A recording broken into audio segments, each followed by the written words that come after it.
I think one of the most difficult things that businesses struggle with is hiring people, right? They figured out growth, they're adding new clients, but they can't find quality talent and enough team to be able to support their business, especially in the IT space. And so I'm gonna share how we hired 9 people in the last 12 months to really double up our team.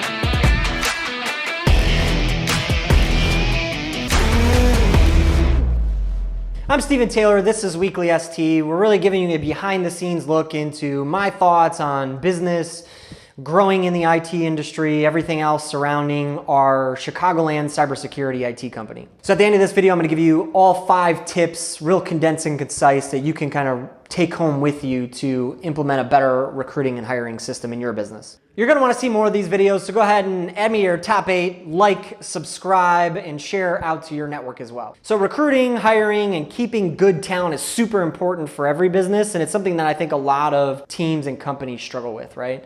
We had to learn our way, build some processes around really just hiring and recruiting. It's no different than sales, right? You've got to have a funnel of leads or possible candidates. You've got to be interviewing and calling on people all the time so that when you're ready or when you have a need, you already have the funnel of candidates to support it, versus the opposite, which is, oh shit, we've added 3 customers and we've got to hire 2 new people. So first and foremost, I think you have to really have a culture around, right? You have to have a reason for people to want to join your team and be a part of your team, stay with your team, right? Keeping the talent that we already have, keeping them happy, holding them accountable, and also rewarding them and helping them to grow, right?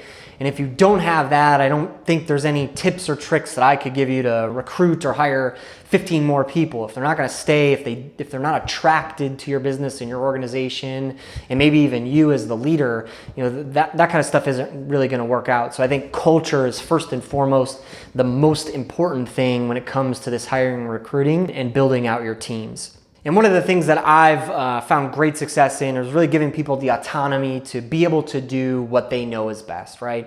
A lot of times your team, your employees will come to you and ask you questions. That's unscalable, right? You as one person can't manage, 15 or 20 or 250 people, right?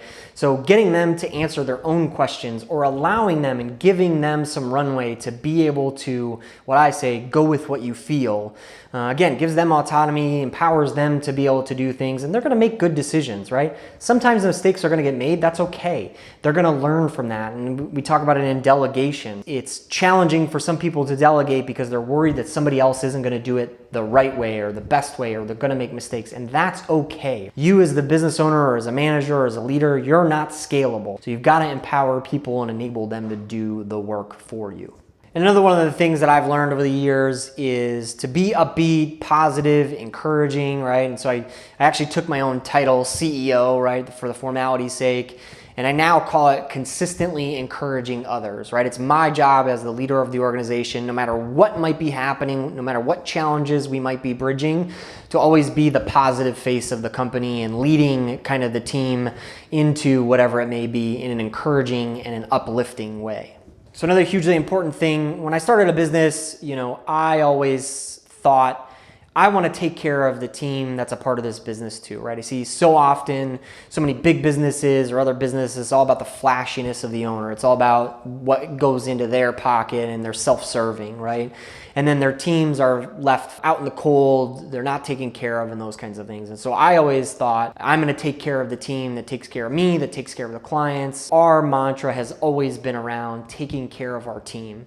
And the way we do that here is with what we call all-inclusive, compensation and benefits. So not only are we paying salaries, we take care of health, dental, life, vision insurance. We're providing food and snacks, things around wellness and good mental health. We provide plenty of time off, and we always look at it as a give and take. If you have a doctor's appointment or something in your family that needs to happen, you go do that, and you can also get back to work later, right? So we're very flexible about time off and working from home. We have a reward system where everyone in the team can reward and recognize each other, and it builds that teamwork. And a plethora of other benefits, and we're always looking to kind of add and layer to that. And I think, again, that's super important, just taking care of your team. Now, we also need to hold our team teams accountable, right? And it's an interesting thing, actually. Turns out the millennial workforce loves accountability, right? They want to be told exactly what they need to do and when they need to do it by, so that they understand the rules of the game and they can deliver on that, right? People want to do good work,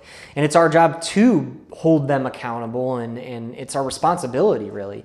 And so some of the ways that we're doing that: reading the book Traction and the EOS principles, holding those meetings, having our rocks, looking at things on a quarterly basis, and we've dived into that in previous videos. We do a daily huddle every day. The tech team stands up together. They're sharing good news and the wins that maybe happened yesterday, sharing things that maybe they're stuck on or what needs to get done today. And again, that brings that team together every single morning to make sure that we're all on the same page. Then we're doing team reviews every single quarter and rating and grading our team based on the company values, right? Everyone on our team, everyone that we recruit, I hire, they have to display these company values in action every single day. And then, they have to understand the job, they have to have a desire for it, and they have to have capacity maybe to do some of the roles and some of the hats that they have. And then every single week we sit down as a team, going over our numbers, making sure we're on track, course correcting if necessary, again, holding that accountability for everyone in the team. How do we hire? How do we recruit? How do we find these people? What's worked for us is always be recruiting, right? So our job ads run all day, every day. Even if we don't need someone today, you've got to always kind of be fishing out there for new talent, bringing people in, because it's going to be on their timing, right? Not necessarily when you need somebody, but when they're looking for a job, they're kind of looking for a new role, right? So always be recruiting, always have your job ads out there, even for roles that you don't even have in your business. Maybe you're going to add a salesperson in 2 years. Put that ad out there now, because you never know when you're going to find really that key A-player employee, and you're going to want to bring them in versus lose that opportunity to find somebody really great. One of my favorite questions that we ask in our recruiting process is, why do you want to work with us? Why do you want to work here? I feel that if somebody can't answer that question, if they haven't really done their research on your company, if they're not really looking at you, they might just be throwing their resume out to 100 different places and they're just trying to get a job. And that's really, for us, that's not somebody we want. We want somebody who's excited and passionate and wants to become part of the team and is going to stay with us and has kind of that growth mindset, again, against those company values. And another thing that's been successful for us, so I don't actually hire any of the technicians anymore. The technical team does that. They are sitting in the interview process. We might do a trial with somebody, but the tech team really welcomes that person in, even from the interview perspective and recruiting, versus, hey, here's the new guy, Joe, welcome him in, bop, bop, bop, right? Now the technical team has ownership over that and bringing that new team member all the way in and welcoming them in. And another thing we do throughout this process is we're setting hurdles. The first thing we do, if we feel a candidate's a good fit, we have them schedule a 15-minute phone call with us, right? But they have to schedule it. They have to show up. We want to make sure that they can be on time. They're, found themselves a quiet, private place to have the conversation. They're not driving in traffic or, in the grocery store. Again, setting these hurdles throughout the hiring and recruiting process to kind of weed out bad candidates. So some of the more tactical things or tools that we use, we're using Zenefits as our HR automation platform.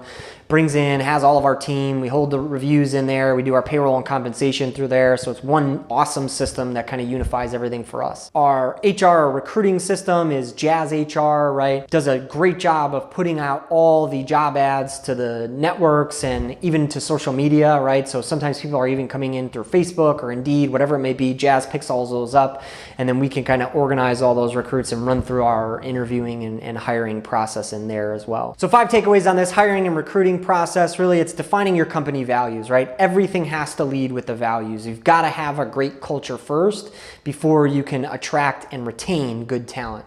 Number 2 is always be recruiting, right? You've got to be hiring all the time to make sure that you're out there getting the candidates in when they're ready to job shop instead of when you need them. Then you're already behind the ball.